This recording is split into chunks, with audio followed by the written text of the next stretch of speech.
최근 오산 고가도로 옹벽 붕괴 사고부터 광명 소화동 아파트 화재, 그리고 신안산선 지하터널 붕괴까지 인명사고 발생 전 전조 증상에 대한 대처가 미흡했던 것으로 드러났는데요. 전문가들은 전조 없는 사고는 없다며 사전 점검과 조치 등 단계적인 대응을 위한 체계를 마련해야 한다고 지적합니다.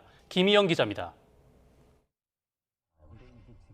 지난달 16일 저녁 경기 오산 가장교차로 고가도로 옹벽이 무너지면서 지나던 차량을 덮쳐 운전자가 숨졌습니다. 그런데 이 옹벽은 앞서 5번의 안전점검에서 누수 흔적과 백태 등이 확인돼 보수가 필요하다는 지적이 나왔지만 별다른 조치는 없었습니다.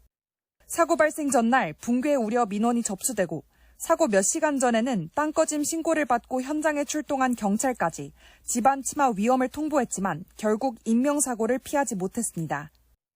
지난달 17일 65명의 사상자가 발생한 경기 광명 소화동 아파트 화재 당시 숨진 3명은 지하주차장과 아파트 계단에서 발견됐습니다.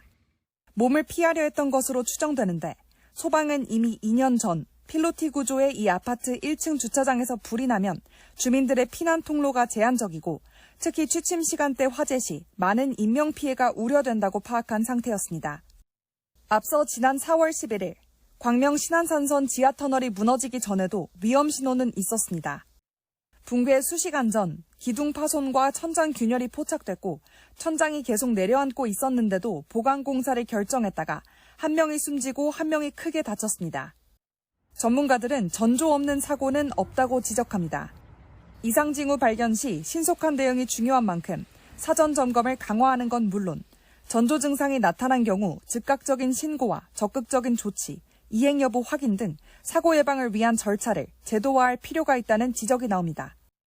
전조 증상이 보인다. 그럼 1단계부터 해서 2, 3, 4단계가 원활하게 딱 움직여야 되는데 시나리오 또는 매뉴얼이 만들어져 있나 이거죠. 거의 작동이 안 되잖아요. 그다음에 내가 할 액션이 정해져 있어야 된다는 거죠.